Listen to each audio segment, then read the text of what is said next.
Did you know that in PowerPoint, you can take your presentation and export it as a movie file or a video file?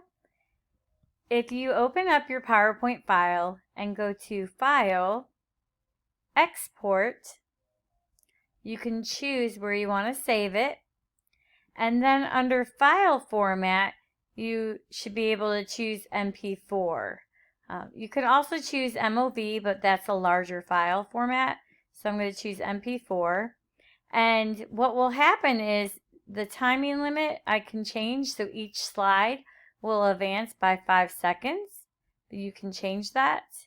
I can change the quality if I wanted it to be a smaller quality or a lower quality, but I'm going to choose presentation quality, and then I can hit export.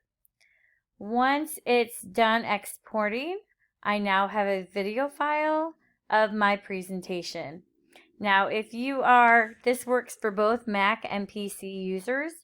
If you do not have the export MP4 option, you may need to make sure that your Office PowerPoint software is up to date. So I would run updates on Microsoft Office.